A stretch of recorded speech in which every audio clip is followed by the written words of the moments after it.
সুপ্রিয় শিক্ষার্থীগণ, তোমাদের আজকে নামকরণ করব এই সমস্ত যৌগের। তোমরা দেখো যে চিনতে পারো কিনা। সেই যৌগগুলো হচ্ছে এই ধরনের।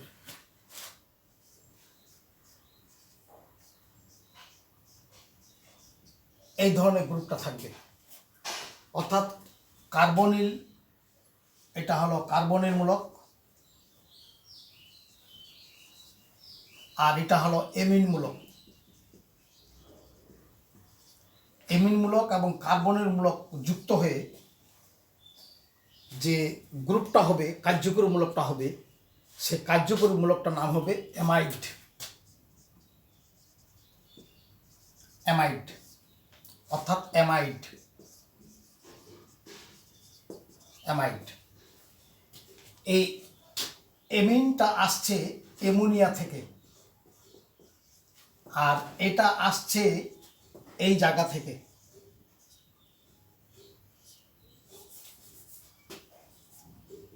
এটা আসছে এই জায়গা থেকে।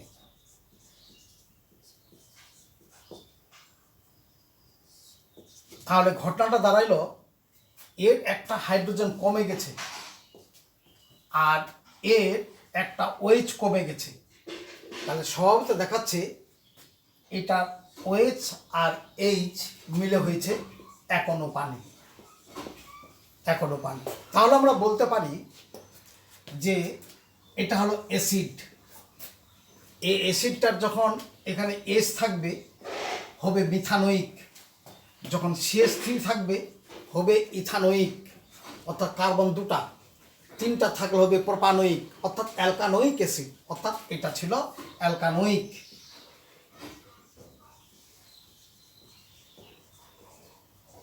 অ্যালকানোয়িক অ্যাসিড। তাহলে alkanoic acid that is organic acid, that is জৈব অ্যাসিড। তাহলে জৈব অ্যাসিডের ওএইচকে সরাই দিয়ে তাহলে এটা ফর্মটা এই দাঁড়ায় গেল। ওএইচটা সরাই দিয়ে ওখানে এই মূলকটা আসলো, অর্থাৎ যেটা দাঁড়াইলো, আবার লিখি NH2। এইটাই হলো অ্যামাইড। এখন এটা নামকরণের জন্য ওই এখানকার ওয়েটটা বাদ দিয়ে এটা হয়ে যাবে অ্যালকানামাইড।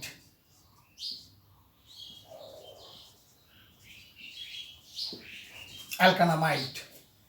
এখন এটার এস থাকাতে যদি এটা এইরকম হয়, এর সাধারণ নাম যখন হবে ফর্মিক অ্যাসিড, অর্থাৎ সাধারণ নাম ফর্মিক অ্যাসিড, যখন মিথানোয়িক অ্যাসিডটা ফর্মিক অ্যাসিড হবে, অর্থাৎ সাধারণ নামের ক্ষেত্রে সেখানকার এই আইসি অর্থাৎ এই জিনিসটা বাদ দিয়ে ওই জায়গাটাতে ঢুকবে অ্যামাইড। তাহলে দাঁড়ালো এই যে এখানে HCOONH2, তাহলে ওয়েসটাকে সরা দিয়ে এখানে ওই ইটটাকে সরা দিয়ে তাহলে এটা হবে, ছিল ফর্মিক অ্যাসিড, তাহলে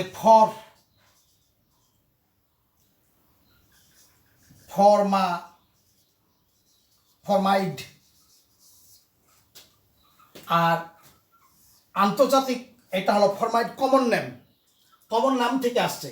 আর আন্তর্জাতিকভাবে এটা হচ্ছে, আন্তর্জাতিকভাবে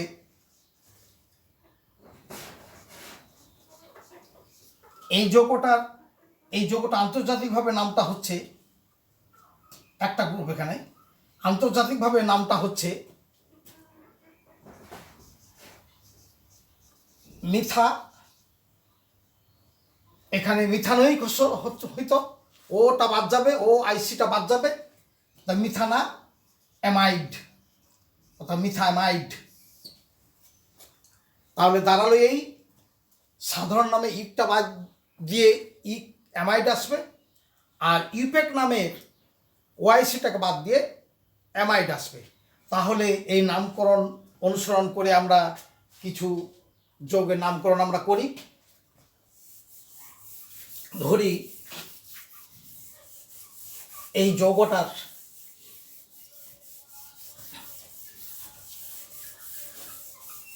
এই যৌগটার নামকরণ আমরা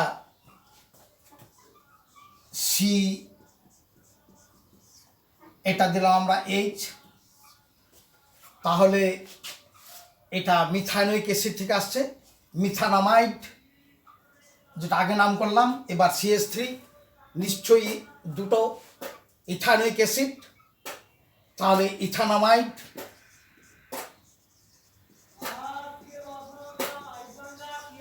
এখন এটা যখন এইরকম হবে, নিশ্চয়ই ছিল প্রোপানোয়িক অ্যাসিড, তাহলে হবে প্রোপানামাইড।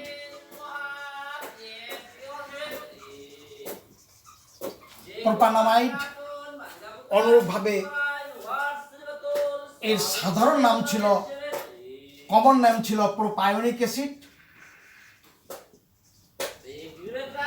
প্রোপায়োনিক অ্যাসিড, তাহলে ইকটা এখানে বাদ দিয়ে ওই জায়গাটা চলে আসবে প্রোপায়ো অ্যামাইড, প্রোপায়ন। তাহলে এটা হলো ইউপ্যাক সিস্টেমে, এটা হলো কমন নেম থেকে এটা আসা গেল, কমন নেম থেকে এটা আসলো প্রোপায়োনামাইড, এটা প্রোপামাইড। অনুরূপভাবে ফর্মামাইড, মিথানামাইড, অ্যাসিটিক অ্যাসিড, এটা হলো অ্যাসিটিক অ্যাসিড, কমন নেম। তাহলে এর অ্যামাইড নামটা হচ্ছে এসিএটিক, কথাটা বাদ দিয়ে অ্যাসিটিক অ্যাসিড, এটা নাম হলো অ্যাসিটামাইড, সাধারণ নাম। এবং আন্তর্জাতিক নাম হলো ইউপ্যাক, নামটা হইল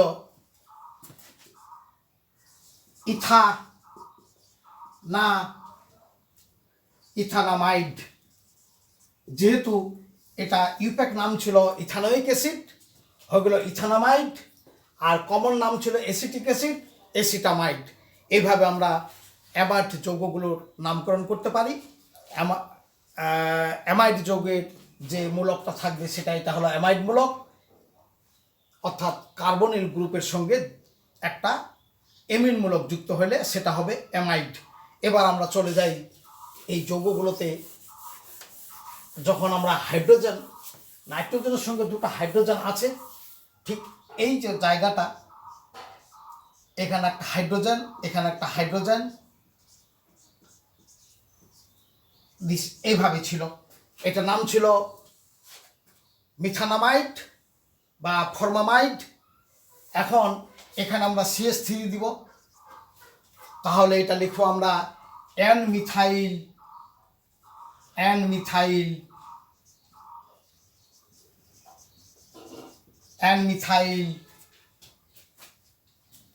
মিথানামাইড।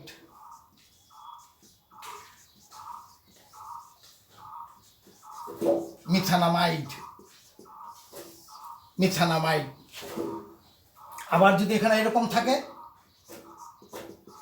তাহলে দিব NN ডাইমিথাইল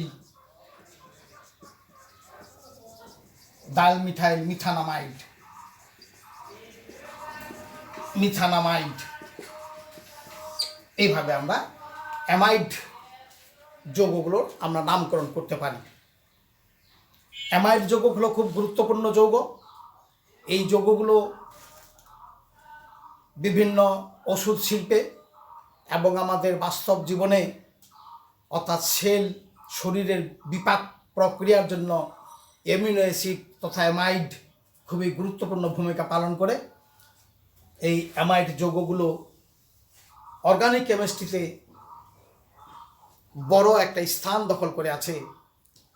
আমরা যতগুলো গোত্র দেখেছি, বংশ দেখেছি, অর্গানিক কেমিস্ট্রিতে এই অ্যামাইড আরেকটা চ্যাপ্টার, আরেকটা অধ্যায়, আরেকটা জগৎ, সেটা হচ্ছে অ্যামাইড। তার সাধারণভাবে সেটাকে যদি আমরা প্রকাশ করি সেটা হবে CONH2, অর্থাৎ কার্বনের মূলক, এখানে আর অর্থাৎ অ্যালকাইল অ্যামাইড সাধারণ সংকেত, অর্থাৎ আরটা হলো অ্যালকাইল, এটা হলো কার্বনের মূলক, এটা হলো এমিন মূলক, অর্থাৎ অ্যালকাইল অ্যামাইড। এইভাবে আমরা অ্যামাইড যৌগগুলোকে চিনতে পারবো। আশা করি পরবর্তীতে এই অ্যাসিড ডেরিভেটিভ যে অ্যামাইড, আরও একটা ডেরিভেটিভ আছে, সেটা হলো অ্যাসিড ক্লোরাইড। তোমাদেরকে অ্যাসিড ক্লোরাইড আলোচনায় আহ্বান রেখে সকলকে দিচ্ছি ধন্যবাদ।